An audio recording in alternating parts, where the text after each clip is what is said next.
on. There it is, ladies and gents. Being a leader is something that we all work at. Whether you're a parent or like me, you're a teacher, trying to inspire these kids to do some stuff is not always the easiest thing in the world. So let's learn about what it takes to be a tactical leader. Here we go. Shut up and sit down. Look, a business can give you everything you want in life. Prestige, wealth, freedom. It can also take everything away from you. This show is for those who are willing to take that risk. These are the real life stories of entrepreneurs.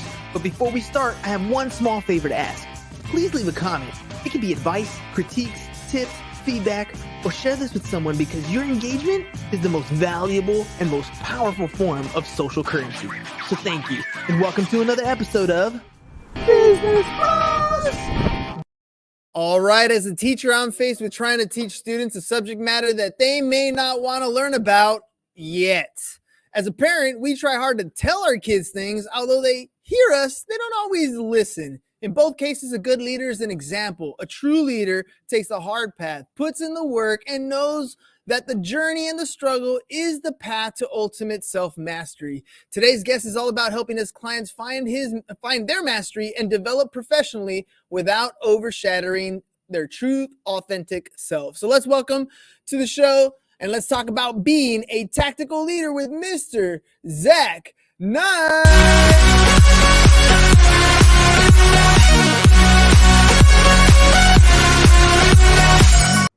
Woo! There it is, Zack. Welcome to the program. Told you we were going to have some fun, man. I love it, man. I appreciate you having me. All right, dude, let's jump into this thing, dude. I mentioned I'm a high school teacher, got 30 plus students. Trying to get them to do stuff is almost like pulling teeth sometimes. And I know there's entrepreneurs out there who might have staff members, team members, and to get everybody on the same page, going in the same direction, man, that is a hard task that is set in front of them. How did you get into this space, man? Tell me a little bit about your background. Man, it was totally on accident, if I'm being honest. I was actually a cop here in Atlanta for several years. Did the whole SWAT, narcotics, gang investigation side of stuff, left that to join the Army. So realistically, man, I was a government worker for a long time. I wanted to give back to a different community, lead in a different way. I'm a Dale Carnegie student and a certified Dale Carnegie instructor. So I love that leadership aspect of things. I'm never meant to be a business owner, never meant to write a book, never meant to have a podcast, have all those things. And I really just got fascinated in learning. It's awesome that you're a teacher. I mean, you have probably the hardest job in the world, to be honest. And I think it's a huge piece of staying on that journey of learning for me, kind of guided me to this space. All right. I think law enforcement would suck more than being a teacher, dude. Because, I mean, yeah, I'm forcing them to do stuff, but you're literally sometimes forcing them into situations, whether they don't wanted to go or not, sticking them in back of a cop car, which is good to know that you're a cop, too, because I might have like some 17-year-old kids kind of questioning what the law is. No. Back in the day, man. No. I'm out of that, thankfully. You're safe, kids. You're safe. Not anymore. All right, well, let me ask you about that, because you said you didn't have a clue really that you were going to end up where you are today. And a lot of these kids, they're about to graduate. Life is going to happen to them whether they're ready or not. And I know for most of them, that anxiety that sits in is when they don't know what the next step is, right? From kindergarten to their senior year, they knew what time they had to get up. They knew where they were supposed to be at any given time. And now life's about to change for them. Nobody's going to tell them what to do, when to do it, or how to do it. And although it sounds awesome, it could be kind of scary. What was your experience like graduating and then adulting? And how did you kind of move past that anxiety, dude? You know, it's funny. The transition there, we have a lot of transitions in life, right? High school into quote unquote adult life, into college, out of college. The military veteran, man, as a vet, I got out of active duty about 18 months ago. So that transition, right, back into like the real world, if you will, quote unquote, it was tough. I was actually homeschooled, middle school and high school. So I've never been in a classroom. I got my bachelor's and my MBA remote. So I've never been in that type of environment. That transition piece was tough as a homeschool kid. Like I had no social skills, no social cues, no idea how to network or build business, right? Didn't have the friendship base. I think the big piece, like looking at it, leaving the military in that transition is like the network to fall back on, the community I have, that I was able to build through different aspects. That was the big piece for me of making that transition a lot easier. I actually just started a program a couple months ago called Legacy Builders, and it's a mentorship program for under 25 young adults and guiding that transition piece, because that's like one of the most difficult things. You don't know what the heck you want to do, right? And then everybody's telling you, hey, go get a job, go to college and learn something that you're going to do for the next 50 years. And I had no clue 10 years ago, nonetheless 3 years ago, what I was really going to get myself into. So, all right, you graduate, you have no clue what you're doing. You're kind of figuring it out as you go. And yet we're sitting here talking about being a leader. How does somebody who has no clue what they're going to do in life become somebody who's now guiding people on what to do in their life? Yeah, man. I knew I never wanted to sit behind a desk. It's funny, I have a desk job now, right? I'm behind a desk 12 hours a day. But as a teenager, man, I never wanted to sit behind a desk. I didn't want to be kind of in that corporate world. So that's where like becoming a cop came up. It's like I wanted to give back to the community. My last name's Knight. I have armor tattooed on me. Like it's a big piece for me of my personal values. So I saw law enforcement as like a modern day knight, and I had an office on wheels, so I could do something new every single day. So that kind of aligned really well with me. Going beyond that with business ownership, it was actually the first business I own. I started my first business back in 2016, and it was really just a gap, right? I had noticed a gap in the market. I'm like, oh, I can do this because I have the experience to do it. So I started a company. Fast forward to last month, I started my 7th business, and it's all about how I'm giving back to certain areas. I found something I'm really interested in with each of those companies, and I saw a gap in the market. Where can I solve a problem for somebody? Still in that servant mentality and trying to give to folks. And for me, just start a company and rock with it, so I didn't have to listen to drill sergeants and big bosses anymore. Starting a company, in my experience, you're episode 1059. I've interviewed over 800 Nice. different entrepreneurs, man. Wow. And when I talk to an That's huge. entrepreneur, I can usually, one of the cool things about doing a show like this is I can usually tell when an entrepreneur is at the beginning stages, the middle stages, or he's ready to be at a stage where, you know, financing needs to be involved. And this is maybe a place where you want to plant some cash. When people start a business, to me, that's always been the fun, the exciting, the easy part. Yeah. There's an idea, right? It sparks your interest. You're like, this is cool. You jump all over it. But over and over and over again, you see entrepreneurs burn out because the idea and the shiny syndrome part of that idea fades. It goes away because the work has to settle in. And that's not always the easiest thing to do. The work part, the irony is, no matter what you do in life, you have to work at it in order to get better. Now, you can work into developing systems and processes so you don't work as hard, but there's still that work that needs to go into it, right? So how do you get these guys to, like, you know, understand that part, or at least yourself, to start a business and get past that first part where it's all work and no play, so that you can develop that income stream or that opportunity where now you can go out and play? You know what? I've never worked harder. I deployed with the Green Berets in 2019 as part of the Army. I did the SWAT stuff here in Atlanta. So I've done the hard stuff, right? As far as that goes. And honestly, I've never worked harder at something than owning a business and starting businesses. Right now, I spend most of my time as a fractional COO. So I actually am a business coach and consultant. I help other people start their business, especially in that transition phase, veterans, corporate world into business ownership. I love it because, like you said, that's the exciting part. That's when it's really exciting. But there's a spot where you hit a wall, like you're talking about, that burnout. Man, I've been going hard for 6 months, and oh crap, this got real quick. And keeping people's dreams alive attached to it. But that's where I read a book years ago, Simon Sinek's Start With Why. You know, if you attach your passion to what you're doing and you have that really solid alignment, that motivation is never going to leave you, right? It's one of those, being a cop, being in the military, I was really aligned with my values and with my interests and my passion. I wanted to give something, right? I think that's the big piece. If you can align yourself with what you're interested in, then you're not really working. Yeah, you're working. I hate the phrase, and you'll never work a day in your life. Yes, you will. You work a lot of days in your life.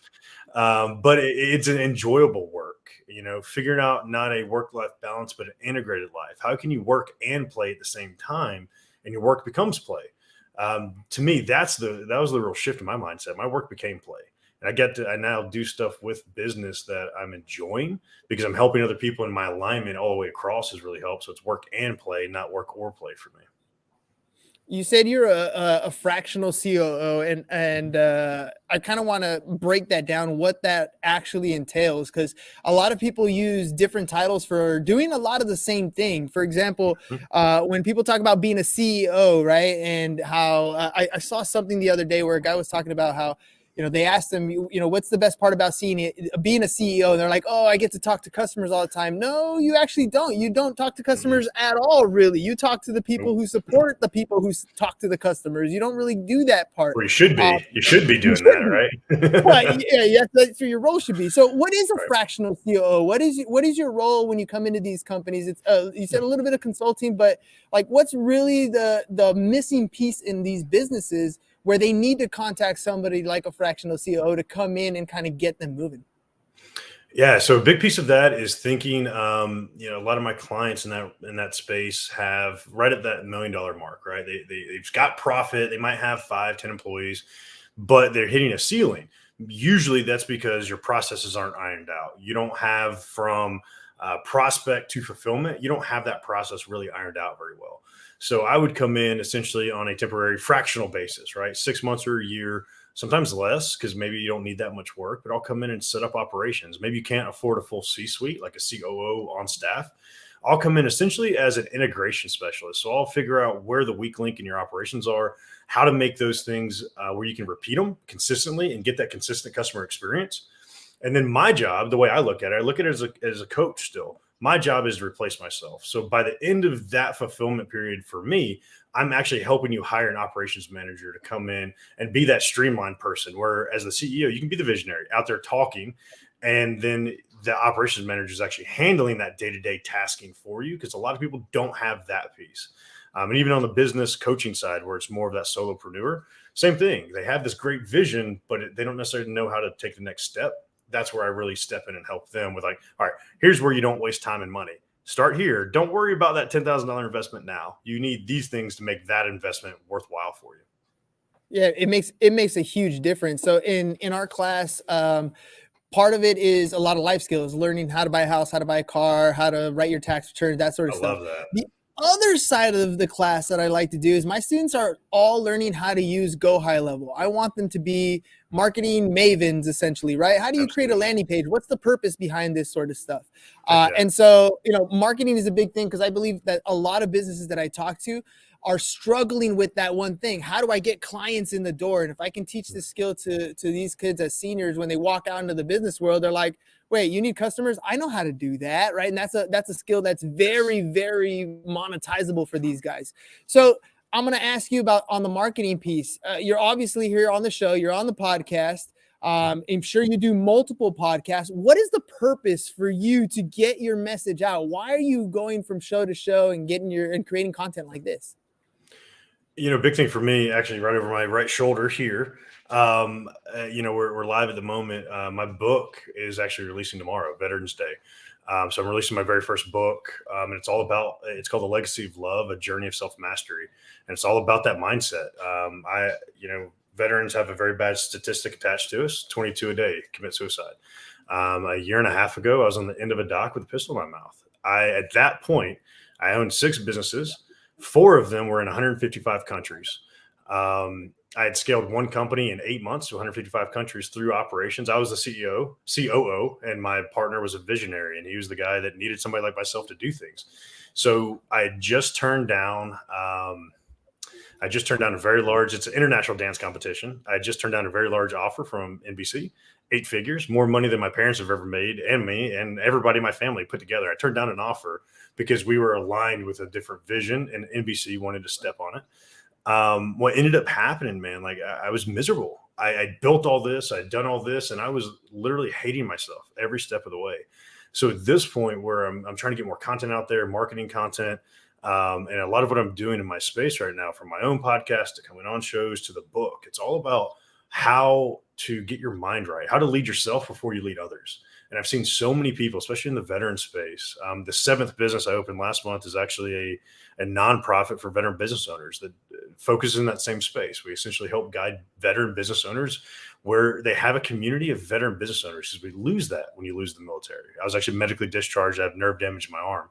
So I was medically discharged when I got injured in Afghanistan. And you lose a lot of stuff. You lose that friendship. So when I mentioned community earlier, having that community, and the best way to build that community is by stepping in front of the camera.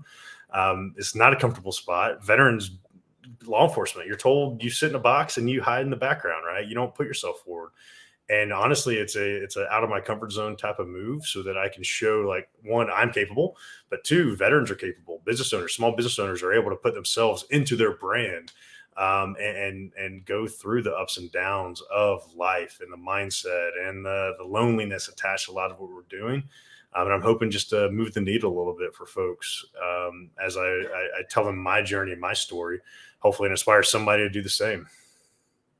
I want to kind of hover on where you were at in your lowest state right there, because I mean, you turned down 8 figures. First of all, wow. I mean, that's huge. I always thought, folding pocket aces is a tough thing to do. You literally had a lottery ticket in your hand. You said, never Yeah. mind. Right. You also had a few other successful businesses, and yet here you are still in a mental state where you're ready to end it all. Like, I know there are a lot of kids in my class right now that are going to feel that sense of anxiety. Like, even though high school ending is the beginning of a new journey, for a lot of time, a lot of kids, they deal with the stress and they're like, dude, this is the end. Kind of give them a sense of what it's like to be in that state, and how'd you get yourself out of it? How'd you switch and decide that life was the option versus the other side? By my book, and I tell you, no, I'm kidding. Honestly, brother, what it was for me, the end of the dock with the pistol in my mouth was not the low point. And a lot of people see that. Losing guys in Afghanistan, I lost 6 out of 50 guys in Afghanistan. That wasn't the low point. A lot of people talk about vulnerability. You talk about the operations I planned, the way I took responsibility and guilt for getting people killed because I was a leader. I had those guys assigned to me. So I lost my guys. I saw them as my kids. Some of them were older and younger, but I saw them as my kids, right? That was my responsibility. A lot of people see that as vulnerable, but the true part of vulnerability for me is not talking about what actually happened. Talk about the fallout, right? Talk about what happened after the thing that happened. So people see the, pistol in mouth and ready to pull the trigger, that was something that was a low point. And in reality, it wasn't. I was 2 days before the surgery on my arm. I knew I was going to lose the uniform when I had the surgery. I was going to lose what I've been working toward. I was going to lose the promotion in the military I was working toward. Pretty well decorated from my time in combat in Afghanistan, and all of that I've been working for 15 years is about to leave me, right? I'd isolated myself. I made sure I was alone. I made sure friends, family, my ex-wife, I made sure everybody was nowhere near to help me. Got to the point where I was going to have to Uber for that surgery. Like, nobody was around to even take me to the hospital for stuff, right? And a lot of people would look at that and say, hey, that's the low point. That's a really dark place for you. It was, but the reality of it was, about a week later, I got the surgery done. I graduated from the program I was in with the military, moved back to Atlanta to start rehabbing my arm.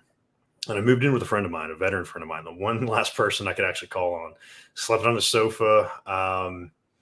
And one day we're talking, man, and he's like, hey, you've done all this external learning. You've done the Dale Carnegie. You have your MBA. You've constantly invested in knowledge, and you've invested in outward expanse of your knowledge. But you've never looked inward to learn more about yourself. You've never looked in past the uniforms, past what this image that you present to people. You've never learned how to love yourself. And he said, I'm willing to bet if you go upstairs, look yourself in the mirror and tell yourself you love yourself, you won't be able to do it. And dude, I'm the ego of ego, right? I'm top of the top for the Army, SWAT, military. Like, I'm this macho guy. Like, I love me some me. I can walk upstairs and say that too easy, right? Walk upstairs. I'm like, cool. I never turned down a challenge. Walk upstairs, look in the mirror. And I started crying. Literally ended up having an anxiety attack. Fell on the floor in a ball and could not look myself in the mirror. The one person you should be able to tell yourself you love is yourself. And I couldn't do it. That was the low point for me. When I hit that right there, rock bottom of, holy cow, I don't even love me. How can I expect other people to love me? I don't even know anything about myself anymore to love. And that's like the setup for the book. There's the story I tell in the book, and how I came out of that was, I started a 30-day challenge with him. Like, hey, for 30 days, we're going to do these things. And there were several pieces and tactics attached to it, a little bit every day. And it is still every day. You don't go to the gym one day, do one rep, and come out looking like Arnold Schwarzenegger, right? So every day Right. there are things in my life, morning routine, journaling, podcasting, therapy. Lordy, my therapist saved my life another number of times, right? Just finding that and learning more about myself to love myself again. That's why it's the legacy of love. It's all about loving yourself again to a capacity to gain a level of self-mastery for ourselves. Dude, that's a powerful story. You definitely need to pick up that book, and we can get it at your website scrolling across the bottom, right? Be a Tactical No, Leader. you can't. You can't. Be a tactical leader. That's the coaching side. Actually, my website, Zack Knight, ZACKAKNIGHT.com, has a link to it. It's actually going live on Amazon tomorrow morning on Veterans Day. So it'll be live on Amazon across everything pretty quick here soon. There you go, ZackKnight.com. All right. First of all, happy Veterans Day. Yeah, and dude, that's like some super powerful stuff.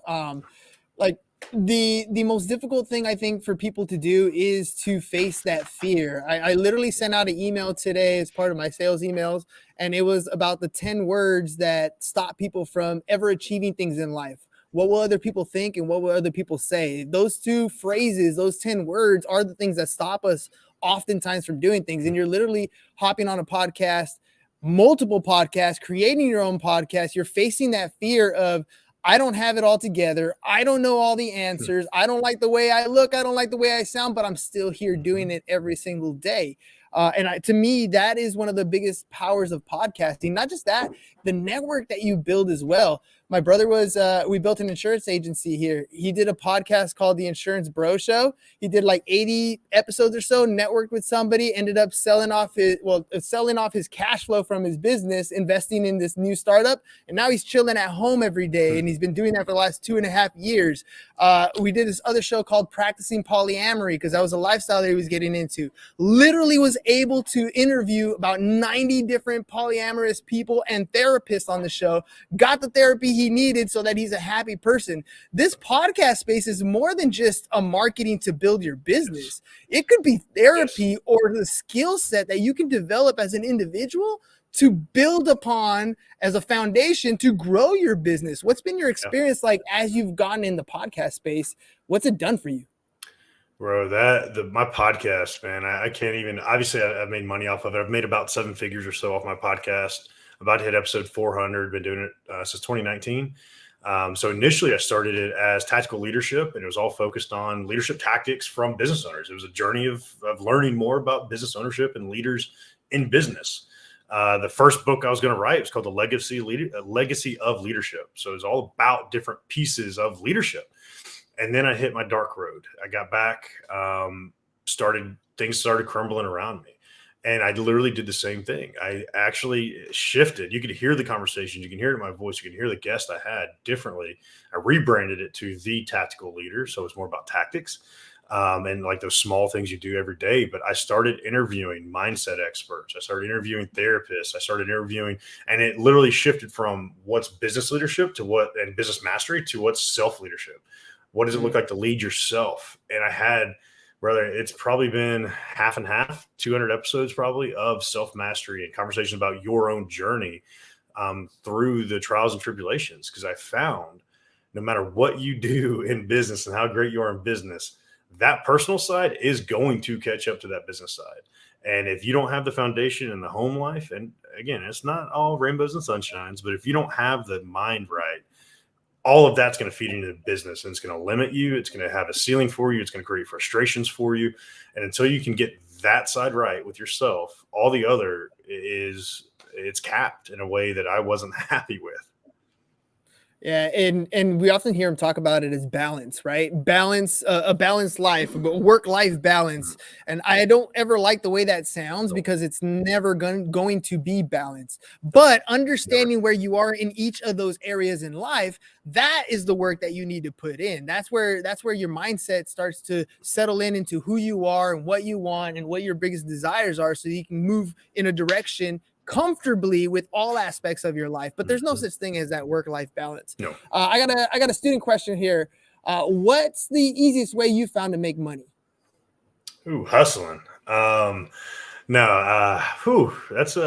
I don't know, man. I don't know if there's an easy way to make money. I think there are ways I've enjoyed making money, but when it comes to easy, I take it back. The easiest way, and I think this is probably some of the best advice I've gotten in business. The easiest way to make money is to sell the thing people are asking for. That's where you talk about, you find a pain point in society, you find a pain point in business, you solve that pain point for somebody. I never meant to be a business coach. I never meant to be a business consultant. I do that full time now because so many people started asking, hey, can you help me with this? Can you help me with that? Can you help me with this? And I kept getting asked for help. I never meant to start. My business side is business builders. My mentorship side is legacy builders. I never meant to create a life coach type mentorship program. I've coached everything I've ever done. I've coached baseball, CrossFit, in the military. I've always coached. So I have that teaching mindset. But I never meant to create a mentorship program until I started speaking at local universities. And I had all these young adults coming up to me. Hey, would you mind teaching me what you've been through so I can succeed in a transition leaving college? And that's where that program came from. So the easiest way for me is, what are people asking you for? And then sell that to them. And then they will pay you all day, every day when you have that value for them. Start with the problem. Everybody tries to run away from the problems, but the problems are just opportunities. They're just so many, right? They're sheep, or what do they call them? Yeah, sheep in wolf's clothing, or whatever it is. Yeah. Wolf in sheep clothing. I don't even know how it goes. One of the ways. They're in disguise, man. The problems are disguised as opportunities. So they're there if you're ready to work at them. All right, look, we're running a long time, and I want to make sure that people are able to get a hold of you. So if they want to grab your book, I know you said it before, but if they want to grab your book, if they want to have a conversation with you, whether they're interested on the leadership side or on the business builder side, how can they do that? Yeah, so you can find me across social media. Zack A. Knight. My middle name is actually just the letter A. So it's my full name, ZackAKnight.com. On social media, I'm heavy on LinkedIn, or Be a Tactical Leader. You can find that as well, at Be a Tactical Leader, beatacticalleader.com. That's the business side. And those are really, I'm all over this space on both of them. So definitely catch me there, follow me there, come check out the book. I have a couple, I have the intro to the book. It's a really impactful piece. Michael J. Coles, who founded the Great American Cookie Company, wrote the foreword in the book. And hearing the meeting between us, his perspective and my perspective, I didn't even have a clue until he wrote the foreword. That alone, and I have that excerpt up there, it talks a little bit about the fear. We talked about fear. It talks a little bit about the fear I faced, even writing the book like a month and a half ago and going through that process and facing that fear. And I have that posted on my website. So nothing else, check that out, because that might give a good idea attached to me, courage isn't lack of fear. It's facing fear and still taking action. So it might give you a little bit of courage to take action for yourself. Dude, but the action is where the results come in, right? Everybody talks about what they want to do, thinks about what they want to do, but at the end of the day, it's not until you actually go out and do it. And the irony about that is, you're going to suck at first. It's not going to be good. You're going to struggle and make mistakes, but that's where the lessons happen. That's where you learn. You know, you're in the military, you're former military. Happy Veterans Day again, by the way. Thanks, man. And that's coming up. My brother was in the military. One of the strongest things he brought out of it, and I think this is why you're a COO versus maybe a marketing guy, is he talks a lot about SOPs. And he says in the military, they say that SOPs are written in blood because something happened to somebody and that became the next process. And I'm assuming that's where your strengths come in. You can look at an organization, you can see that they're doing something that might work, but there are no SOPs. There are no standard operating procedures in place. And you come in and kind of put those things in order. Really quick, you kind of mentioned it towards the beginning, what your stuff is that you do at the beginning. What are your personal SOPs? What are your minimum standards now that you set for yourself every single day to get your day rocking and rolling in the morning and get it going on the right foot? Yeah, man. And it's funny, I'm not a marketer. Touche. We're all marketers. We're all salespeople. I actually own a marketing firm because I can build a company. I know how to build a company, so I built my own marketing firm, right? So it's funny that for me is one of the lessons I've taken in my day. Find a way to fail. And I see fail. The military loves acronyms. Fail is an acronym for first attempt in learning. So I see start every day. What's a great way that I can fail today so I can learn something new? But it really starts with my morning routine, man. I'm up at 4 a.m. every day. I'm in the gym taking care of my body, even if it's not what it used to be because of the nerve damage and being broken through the military. Take care of my body. And I come back and take care of my mind. I can't feel my hand and I'm learning the piano, right? So I can still do something with this thing that is injured, right? So mindset, body, those, taking care of myself first, being selfish with that. Yes, other people need me for a lot of things, but if I don't have my hour, 2 hours in gym and mindset, if I'm not selfish is not a bad word. If I don't fill myself up first, I can't fill into other people. And that's a big one for me. So for me, an SOP is like, I got to be selfish with my time, get my mind right so that I can be right for everybody else. Dude, absolutely crushed today's episode. Thank you a lot, Zach, for coming on the show, sharing everything from vulnerability to like just the simple things of even at the end here, being selfish and taking care of yourself, allowing yourself the opportunity to make mistakes, the importance of being vulnerable and taking action on the things that you're most fearful of or uncomfortable with. Those are all great lessons, especially for the kids who are out here, who are worried about what image they have, because at the end of the day, the only image they have is the one they put out, and the only one that matters is the one when they look in the mirror and they can literally look at themselves and say, dude, I love myself, man. And that's tough to do. It's not as easy for everybody because we're all going through our own things in life, but we can all improve just a little bit at a time, man. Thank you very much for coming on the show. Appreciate you taking the time. Ladies and gentlemen, that's all we got for today. We'll catch you guys on the next one. Peace. And we're out. It's over. Go home. Is your business in need of marketing? Try starting a podcast. But not just any podcast. Podcast like a pro. We can show you how to take your business from being invisible to becoming a brand people trust. Go to www.businessbros.biz